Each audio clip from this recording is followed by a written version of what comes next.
Who owns a masterpiece after it is stolen? Imagine a priceless painting hanging quietly in a museum. Visitors walk past it every day. They take photographs. They read the label. They admire the artist's name. Everyone believes the painting belongs there. But what if the painting was stolen decades ago? What if someone is still looking for it? And what if the person who owns it today did not steal it?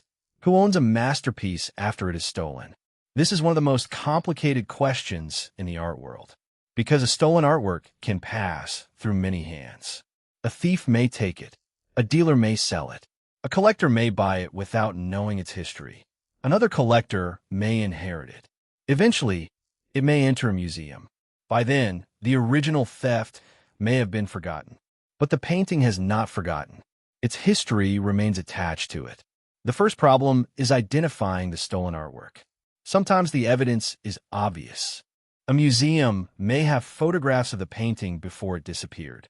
There may be an old inventory number, a police report, an insurance claim, an auction record, or a family photograph showing the artwork hanging inside someone's home. But sometimes the evidence is incomplete. The painting may have changed frames. Its title may have changed. The artist's name may have been spelled differently. The artwork may have been described incorrectly. And sometimes, the people searching for it have only a black and white photograph from decades ago.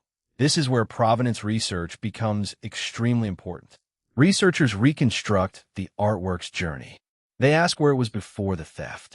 Who owned it? Who purchased it? Where did it go afterward? Every gap becomes a clue. Sometimes a painting disappears for 20 years. Then it suddenly appears at an auction. The seller may not know that it is stolen.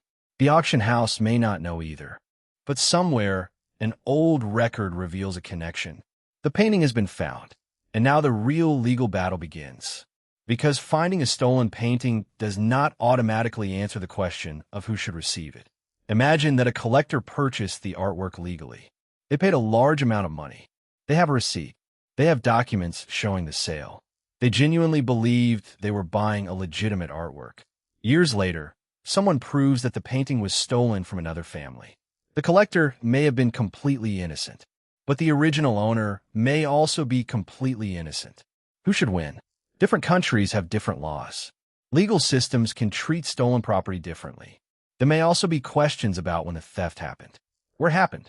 When the owner discovered the loss. Whether the owner reported it. Whether the current possessor knew or should have known about the theft. This is why stolen art cases can take years, sometimes decades, and museums can become caught in the middle. One of the most painful chapters in this history involves artwork stolen during the Nazi era.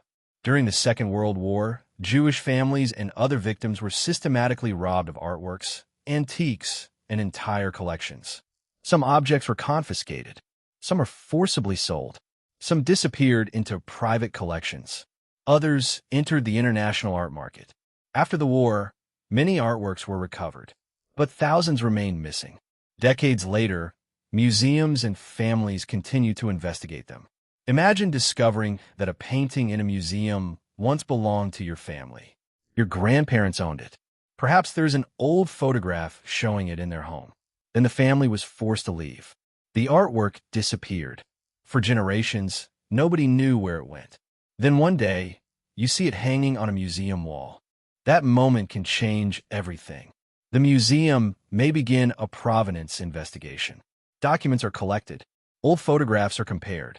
Archives are searched. Legal experts become involved. The museum may negotiate with the family. Sometimes the artwork is returned. Sometimes the parties reach a settlement. Sometimes the museum keeps the artwork but provides compensation. And sometimes the dispute continues. The same basic questions appear in other parts of the world. Museums have collections containing objects acquired during colonial periods. Some communities argue that their cultural treasures were taken under circumstances that were unfair or coercive. Today, museums are increasingly examining those histories. An object may have been legally acquired according to the laws of a particular period. But legal ownership and ethical responsibility are not always the same thing. That distinction is changing the museum world. A museum may ask not only, do we legally acquire this object? But also, was the original transfer fair? Did the people who gave it away have a real choice? Does the community want it returned? And what responsibility does the museum have today? These questions can become especially difficult when an object has enormous cultural importance. A museum may have preserved it for generations, but the community from which it came may consider it part of its living heritage. So the debate is no longer simply about ownership. It is about identity, memory, justice, and responsibility. There's another problem. Sometimes the stolen artwork is damaged during the theft. A painting may be cut from its frame, rolled incorrectly, hidden in poor conditions, stored in a damp basement, or transported across borders without proper protection. When it is finally recovered, conservators may have to restore it. This creates another complicated question. Should the museum repair the damage completely? Or should some evidence of the theft remain visible? Once again, conservation and history become connected. A scar on the canvas may be evidence of what happened. Removing it can make the painting look beautiful again, but leaving it visible can preserve part of the story. And sometimes a stolen artwork is never recovered. It remains missing. Its photograph may appear on databases used by museums, collectors, police, and researchers. The painting may be somewhere in the world, inside a private home, a storage facility, an attic, or even another museum collection. The person holding it may not know what they have.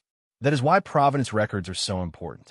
A museum cannot simply assume that an artwork is legitimate because someone owned it for a long time. A long chain of ownership does not automatically erase an earlier theft.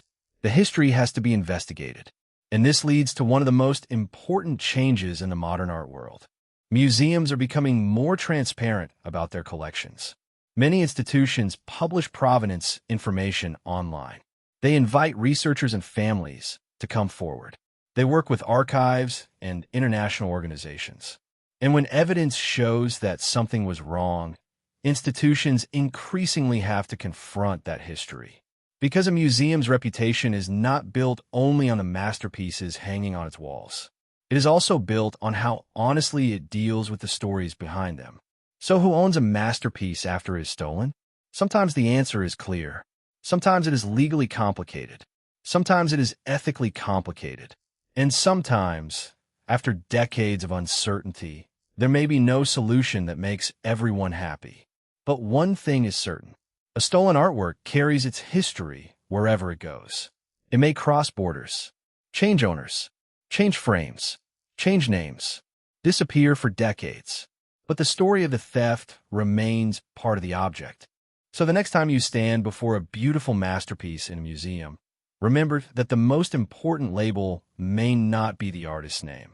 It may be the story of how the painting got there. Because behind a museum's walls, there are not only stories of creativity.